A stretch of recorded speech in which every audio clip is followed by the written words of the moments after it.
네, 이제 하나님 말씀 보겠습니다. 하나님 말씀은 사무엘상 24장 1절에서 7절까지 말씀인데요. 1절 한 절 말씀만 읽고 오늘 본문을 나눕니다. 사울이 블레셋 사람을 쫓다가 돌아오매 어떤 사람이 그에게 말하여 이르되 보소서 다윗이 엔게디 광야에 있더이다 하니. 아멘. 예, 우리는 이제 24장으로 넘어가게 되는데요. 23장에 어떤 내용들이 나왔습니까? 예, 사울과 다윗이 대별이 됩니다.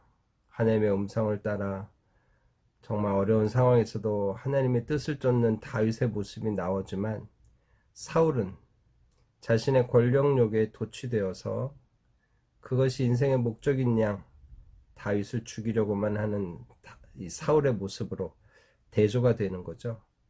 뿐만 아니라 이 생존 욕구, 생존 본능에 어떻게 보면 집중되어 있는 이 그일라 사람들이나 십광야에 있는 사람들이 악한 왕 사울을 돕습니다. 아주 적극적으로 돕습니다. 그러나 하나님의 뜻을 우선시하는 요나단은 다윗이 위경 중에 찾아와서 하나님을 힘있게 의지하게 하는 일을 하는 거죠.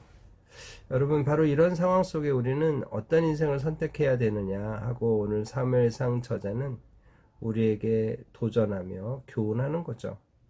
바로 이런 상황 속에서 계속 도망자의 삶을 사는 다윗, 이제 그일라에서 십광야로, 십광야에서 마온광야로, 마온광야에서 이제 엔게디까지 내려와 있는 그에게 하나님은 또 하나의 사건을 통해 우리에게 교훈을 주고 계십니다.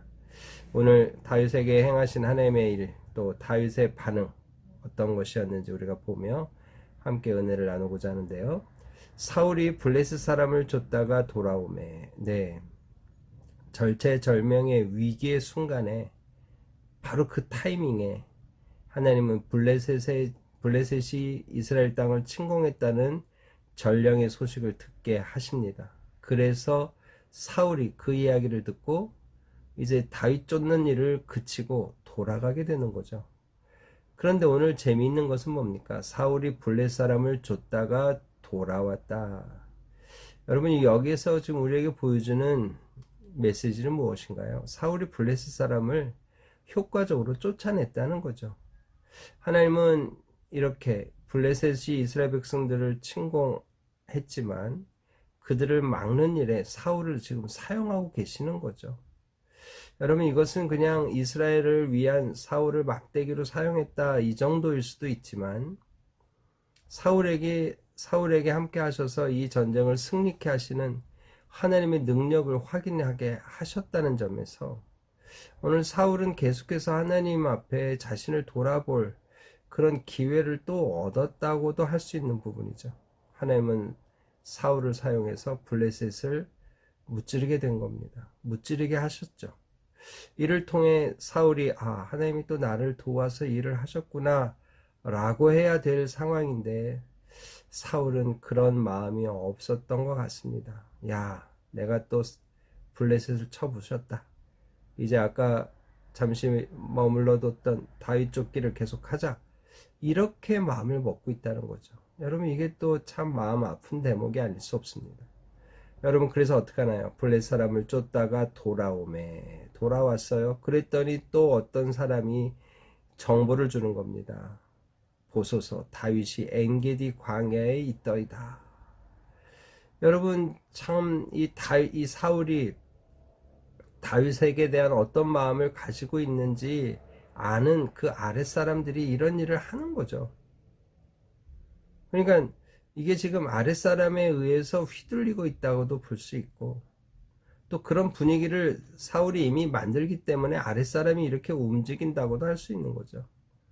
악한 힘들이 모여서 악을 만드는 겁니다. 여러분, 그래서 어떻게 하나요? 사울이 온 이스라엘에서 택한 사람 3,000명을 거느리고 다윗과 그의 사람들을 찾으러 들염소 바위로 가게 되는 겁니다. 이 들염소 바위가 어디냐? 정확히는 알 수 없죠. 그러나 이 엔게디 광야 어느 지점이라는 점은 우리가 알 수 있는 거죠. 근데 재밌는 건 뭡니까? 이스라엘에서 택한 사람 3,000명을 거느린 겁니다. 여러분, 지금 다윗은 그냥 오합지졸 같은 인생, 어떻게 보면 세상 말로 하면, 세상 기준으로 하면 루저들일 수도 있습니다. 환난당한 자, 빚진 자, 마음이 원통한 자. 여러분, 이런 자들이 모여서 600명과 이스라엘의 택한 자 3,000명, 싸움이 될 수 없는 거죠. 근데 바로 그런 상황에서 이 사울이 3,000명, 특전사 같은 군인 중에 군인들을 뽑아서 다윗을 쫓고 있는 겁니다. 그래서 길가 양의 우리에 이른즉, 이 들염소 바이라는 지역으로 가서 양의 우리가 있는 어떤 지점에 이른 겁니다. 그랬더니 굴이 있는 거예요. 그런데 3절 볼까요? 사울이 뒤를 보러 들어가니라. 이 굴 속에 조용한 곳에 가서 뒤를 보려고 한 겁니다. 대변을 누려고 하는 거죠. 예, 옛날 버전으로 보면 이 뒤를 본다라고 이렇게 직접적으로 표현하지 않고 발을 가린다 이렇게 히브리적 어법으로 왕곡 어법으로 썼습니다. 그러니까 이게 그냥 자는 게 아니고 예, 대변을 보는 거예요. 완전 무방비 상태죠. 예, 그냥 얼마나 시간이 걸릴지는 모르지만 진짜 그 상황이라면 누가 사울을 와서 찌르고 공격을 하면 막을 수 없는 상황이에요. 더군다나 자기 대변 보는데 부하들을 뭐 있게 하겠어요? 이럴 수도 없는 거죠. 바로 그런 상황입니다. 그런데 문제는 뭡니까? 다윗과 그의 사람들이 그 굴 깊은 곳에 있었던 겁니다. 여러분 이걸 지금 추적해 보면 추론해 보면 어떤 일이 벌어질 겁니까? 다윗이 숨다 도망 다니다가 어떤 굴 속 깊이 있었는데 사울이 그 굴에 들어온 거예요. 사울이만 들어왔지 사울의 군대들이 그냥 굴 앞에 포진하고 있는 거죠. 여러분 다윗 입장에서도 얼마나 깜짝 놀랄 일입니까? 야 이거 우리 잡히는 거 아니냐? 여러분 이런 상황이죠. 그런데 바로 그 상황에서 다윗의 사람들이 다윗에게 이런 말을 하는 겁니다. 보소서 여호와께서 당신에게 이르시기를 내가 원수를 내 손에 넘기리니 내 생각에 좋은 대로 그에게 행하라 하시더니 이것이 그날이니이다. 여러분 지금 여호와께서 다윗이 듣는 데서 다윗이 알아듣게 하신 말씀이 있었다는 듯 말하는 거죠. 여호와께서 당신에게 이르시기를 내가 원수를 내 손에 넘기리니 내 생각에 좋은 대로 그에게 행하라 하시더니 예. 진짜 이런 말씀을 하셨을까요?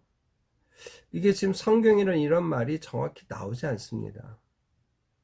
그런데 오늘 이 다윗과 함께 했던 사람은 하나님이 이런 말씀을 당신에게 하셨잖아요 라고 말하는 거죠. 그래서 이 출처가 어딘지 우리는 알 수 없어요. 그러나 이 정도는 우리가 생각할 수 있죠. 당신이 의로운데 당신의 의로움을 하나님이 아시고 당신을 괴롭히는 자들을 당신 앞에 무릎 꿇릴 것입니다. 당신 앞에 심판하실 것입니다. 이거는 알고 있는 사실이죠. 인지하고 있는 거예요. 그러니까 그런 이 대략적인 큰 이야기를 지금 이야기 속에서 그 이야기를 이렇게 표현했다고 본다면 뭐 꼭 이게 있었는지 없었는지 이런 말을 구체적으로 했는지 안 했는지는 중요하지 않죠. 근데 중요한 건 뭡니까? 지금이 그때라는 거예요. 하나님이 주신 기회라는 거예요. 한번 생각해 보세요. 사울 혼자 들어와 있어요. 지금 대변 보고 있어요. 여러분 갑자기 급습해서 그냥 창으로 찔러버리면 끝나는 거 아닙니까? 여러분 바로 그 순간인 거예요. 더군다나 다윗과 함께한 사람들 입장에서는 이 사울이 정말 위협적인 사람 아닙니까? 언제 이 사울 임금에게 죽을 수밖에 없는, 언제든지 죽을 수 있는 그런 위협을 느끼고 있는 상황에서 절호의 기회가 온 거예요. 천우신저죠. 하늘이 준 기회인 거예요. 여러분 그러니 하나님이 이렇게 우리에게 기회 주신 거 아닙니까? 바로 오늘입니다. 지금입니다. 움직이십시오. 칼을 뽑으십시오. 그 얘기하는 거예요. 여러분 이 얘기가 사람의 말일까요? 아니 하나님의 말일까요? 사단의 말일까요? 여러분 순간 내게 들리는 음성이 여러분 이게 하나님의 음성인지 사단의 유혹인지 분별할 수 있는 안목이 필요한 거죠. 여러분 지금 너무너무 기가 막힌 타이밍입니다. 상황이에요. 아주 최적의 상황이에요. 그냥 칼 뽑아서 창을 들어서 정조준해서 날리기만 하면 끝나는 일입니다. 여러분 그때 소리가 들리는 거예요. 하나님이 주신 기회입니다. 하나님이 주신 기회입니다. 오늘입니다. 지금입니다. 이런 얘기하고 있는 거예요. 여러분 여기서 어떤 행동을 해야 될까요? 무엇을 선택해야 될까요? 다윗은 이렇게 행동합니다. 다윗이 일어나서 사울의 겉옷자락을 가만히 베니라. 여러분 지금 대변을 보니까 겉옷자락을 벗어났겠죠.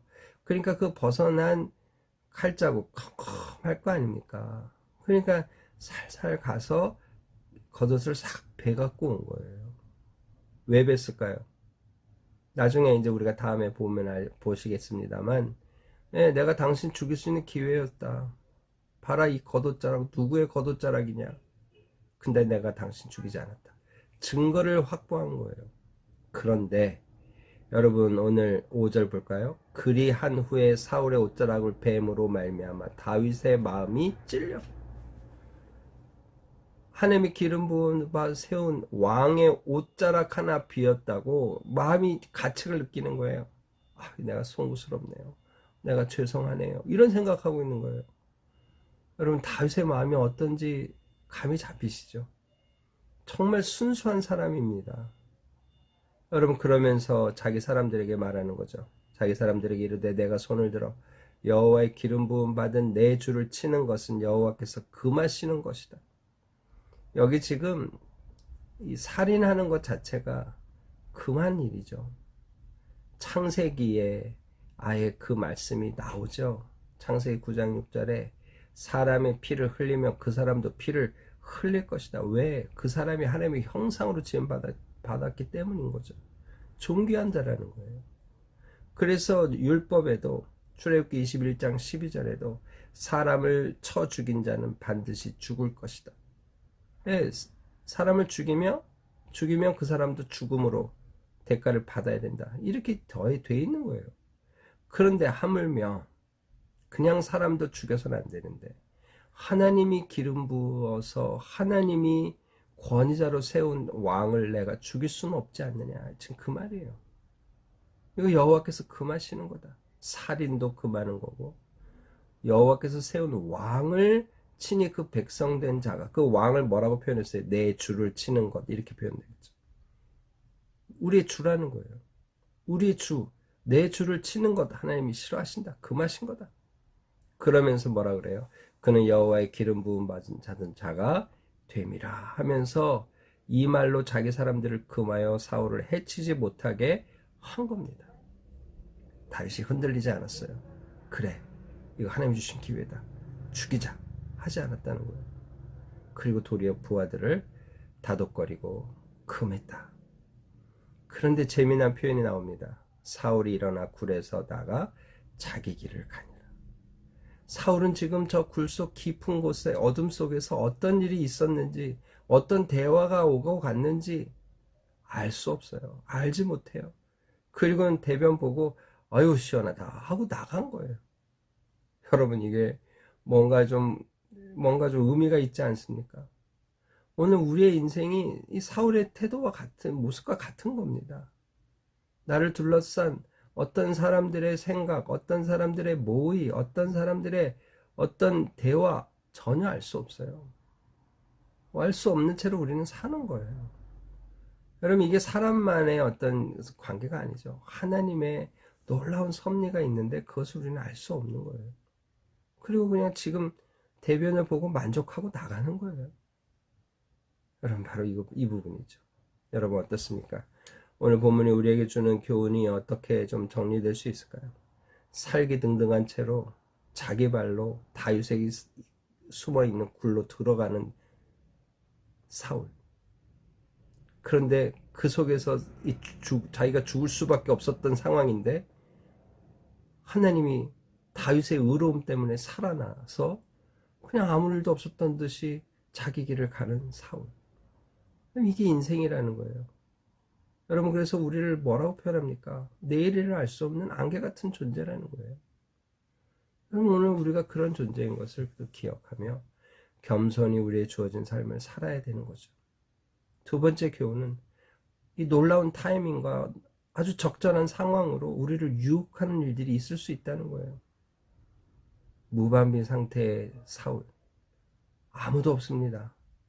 그냥 칼로 치든지 창을 던지면 끝날 일입니다. 너무너무 좋은 타이밍이죠. 그때 또 소리가 있는 거죠. 하나님이 주신 기회입니다.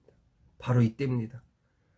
여러분, 바로 이런 상황에서 우리는 하나님의 뜻을 분별하는 지혜와 믿음의 용기가 필요하다는 거죠.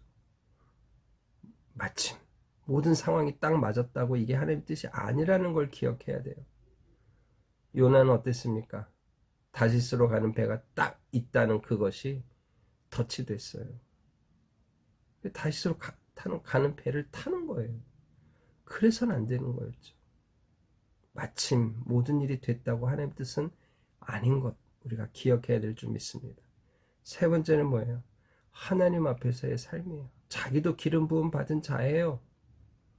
그러기에 기름 부음 받아 세운 이 사울의 생명을 보존하는 것은 결국 다윗 입장에서는 하나님 나의 생명도 보존해 주세요 라는 하나님 앞에서의 울림 있는 행동이 되는 거죠.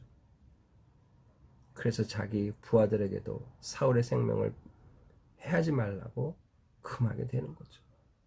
여러분 오늘 우리에게도 이런 믿음의 안목, 이런 믿음의 분별 우리가 갖기를 오늘도 소망하며 기도하며 오늘 하루 시작했으면 좋겠습니다.